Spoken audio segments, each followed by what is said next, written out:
Thanks for the fan. Air conditioning guy is coming in the morning, so but I'm still on a roll, so I'm going to keep on going. And a lot of people want to know more about the Gen X Pimp and Chronicles. The book is coming out, but that's a perfect focal point as to where I gathered the data that I have that has brought me to the understanding of women that I have in such detail. Because, you know, just listen to what I have discovered and come to your own conclusions, okay?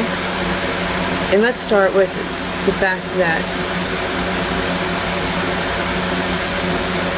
after I arrived into this inner city school, I was all jacked for it. I was ready. I was like, I couldn't wait. I'm like, bring it, you know, because I'm on a quest to become, you know, the ultimate badass at this point, because it's feeling so damn good. And so I want to challenge myself. I'm not the type of person that wants to say, you know, let's not and say we did. Fuck that shit. You're cheating yourself out of life. Don't say you did, you know?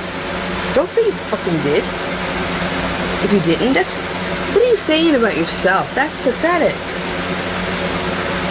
Do you understand that all those little things, you know, when you lie about yourself to make yourself more interesting, in your subconscious mind, you're fully aware that you have to lie about yourself to make yourself more interesting. And how do you think that pans out?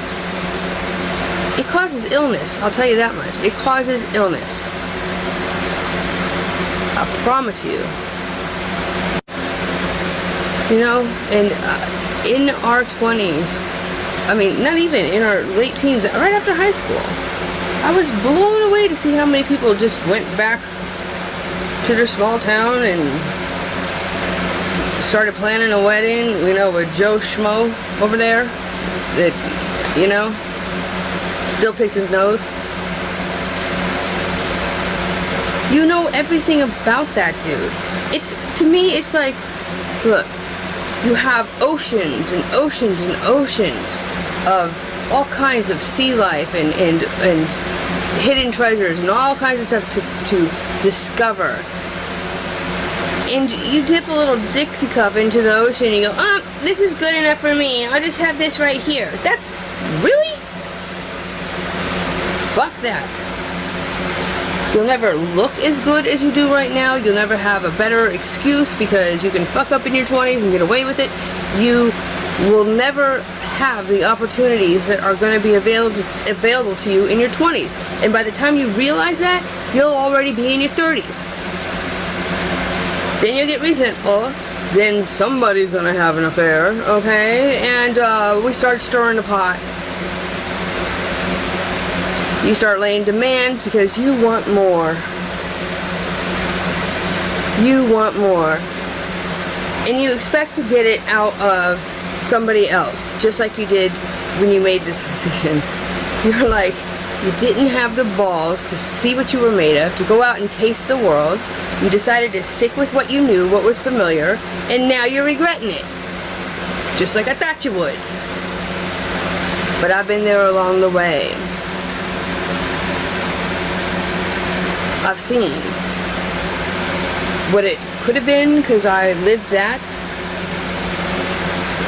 and what it was for you. So then, you know, I was 10 years behind everybody else. Do the math. And, you know, what I learned all along the way, one of the things I learned all along the way was that friends would, you know, surround me to get into the places that I could get them into because I was VIP everywhere I went. And they resented me about it the whole entire time. Can you imagine? I actually had one girl, this is what they do. They want, there's somebody that they want to see there. They tell them, I'm going to be there and I want to see that person, so bring that person. And then when they show up at the club or whatever it is, they're like, hey, I'm like, hey, how you doing?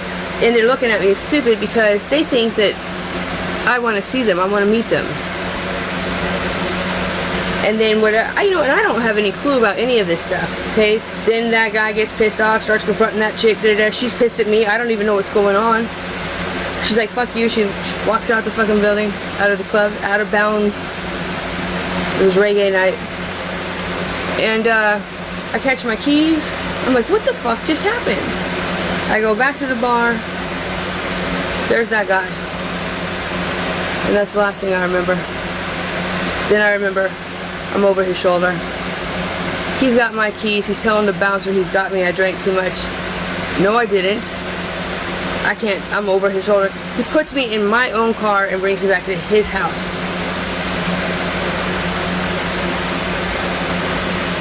So, right? I had no clue where I was. Turned out I was all the way in Irvine.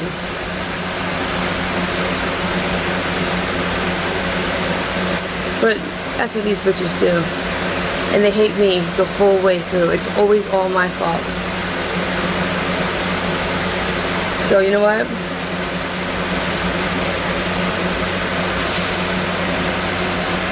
Sooner or later, I've got to catch a freaking clue. Alright? And either play my cards better, or just, I don't know, go hide somewhere or whatever. So, you know, I had them work for me.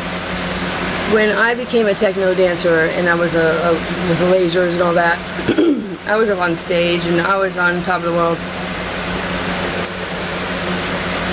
I was running an experiment then, okay, with the DJ. And he and I thought a lot along the same lines. And he was also a DJ for a lot of strip clubs in Anaheim. But he liked, these girls were the Hollywood girls. Or some of them were even in my nursing classes. But these were a different kind of girl. And he had all kinds of game with the strippers, but he was very shy around just regular, like, college students and shit like that. And so we worked something out. It's kind of a long story. I don't have enough time to talk about it. Hold on. First of all, the way, this is actually this time of year, what happened was I went to this club with this girl who was a dancer, a laser dancer. These are techno dancers. These are not strippers. It's a regular club, nightclub, huge nightclub, huge. And it was an old amphitheater. It had balconies, okay, but the dance floor was where the chairs used to be. They were all taken out, so it was like, and the stage is where, you know, the stage would be, and that's where I was with 5 other girls. Only I didn't start off as one of the girls. I was dating one of the girls, okay? And it was around Halloween, and I'm like, you guys should do the Thriller dance. And they're like, how do you do this? So they brought me up on stage, and as soon as they brought me up on stage,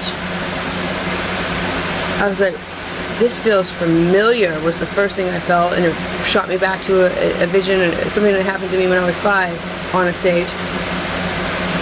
And then after I did the dance and all this stuff, the girl I was with had to go to Paris for like a month. And she was like, look, I got an idea. She's like, what if you just took my place? Nobody would even know it's you. And so that's how that happened, okay? There's so much more. But I looked very familiar as well. I looked like another girl that was famous in LA. She was always on top of all the cabs, you know, the big billboards and everything, and people thought that I was her. And so I turned it up a notch, and I guess it's going to be number 2. So again,